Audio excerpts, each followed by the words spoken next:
लता जी की मौत की खबर सुनने के बाद केवल भारत ही नहीं बल्कि पूरी दुनिया शोक मना रही है। पर ऐसा क्या है जो लता जी को पूरी दुनिया ने सराखों पे बिठाया है, अपने दिलों में जगह दी है और इस लेवल तक रिस्पेक्ट दी है कि उनके देहांत पे भारत सरकार ने 2 दिन का राष्ट्रीय शोक घोषित किया है। नेशनल फ्लैग को हाल्फ मास्ट यानी कि भारत के तिरंगे को पोल के टॉप पे नहीं बल्कि मिडल पे रखने का आदेश दिया गया है, जो कि दुनिया के किसी भी देश में बड़े ही सम्मानित व्यक्ति की मृत्यु के बाद किया जाता है।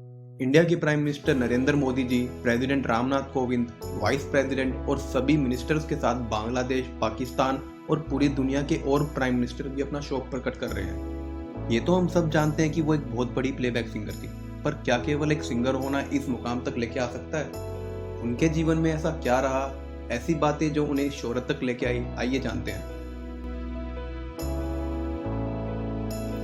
6 साल तक मेंबर ऑफ पार्लियामेंट रह चुकी सुरों की मल्लिका लता मंगेशकर जी ने 5 साल की उम्र में ही संगीत की शुरुआत कर दी थी।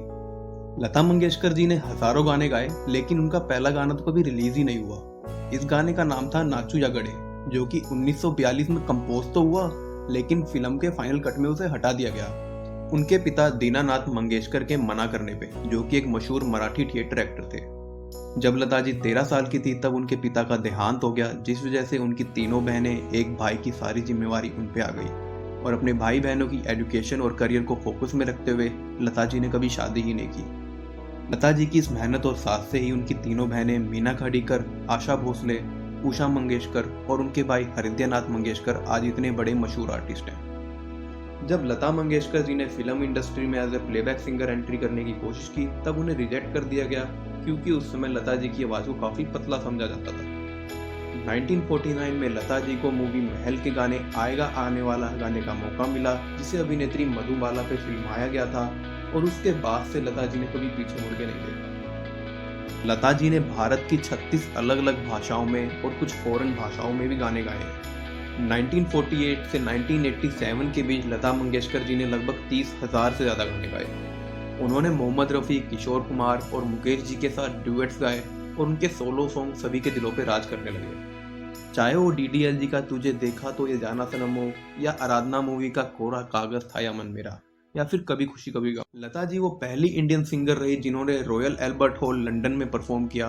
फ्रांस की गवर्नमेंट ने उन्हें ऑफिसर ऑफ लीगन से सम्मानित किया, जो देश का सबसे हाईएस्ट सिविलियन अवार्ड है। पर यह सिर्फ उनके सम्मान में मिले अवार्ड का सिर्फ एक हिस्सा था, क्योंकि उन्हें 1969 में पद्म भूषण, 1999 में पद्म विभूषण और 2001 में भारत रत्न से सम्मानित किया गया देश के प्रति उनके कंट्रीब्यूशन के लिए।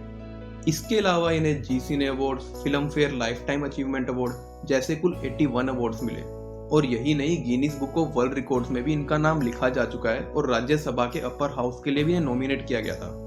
दुनिया को अपनी आवाज से मोहने वाली लता जी खुद अपने गाने नहीं सुनती थी, क्योंकि उनका मानना था कि अगर वो खुद अपने गाने सुनेगी तो वो खुद उसमें हजारों गलतियां निकाल देगी। लता मंगेशकर जी ने 2019 में अपना आखिरी सॉन्ग रिकॉर्ड किया था, जिसका नाम था सुगंध मुझे इस मिट्टी की, जो कि आर्मी वालों के कंट्रीब्यूशन पे था। हाल में ही 8 जनवरी को लता जी की कोविड पॉजिटिव रिपोर्ट आई, कुछ माइल्ड सिम्टम्स के साथ, जिस वजह से उन्हें ब्रीच कैंडी हॉस्पिटल में एडमिट किया गया। पर डॉक्टर्स ने उन्हें 28 जनवरी को वेंटिलेटर से हटा दिया था, क्योंकि उनकी हेल्थ में इंप्रूवमेंट आने लगी। पर 5 फरवरी को लता जी की हालत काफी खराब हो गई और 6 जनवरी को उन्होंने अपनी आखिरी सांस ली। 92 साल की उम्र में मल्टीपल ऑर्गन फेलियर, कोविड और निमोनिया की वजह से लता जी हमारे बीच में नहीं रही। लता जी तो चली गई, पर उनकी आवाज धरती पे ही रह गई।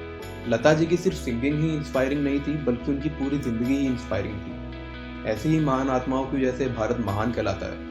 लता जी के लिए एक लाइक तो बनता है। अगर आपको लता जी की कहानी पसंद आई हो तो प्लीज चैनल सब्सक्राइब कीजिएगा और वीडियो शेयर कीजिएगा, ताकि सभी को लता जी की कहानी पता लगे।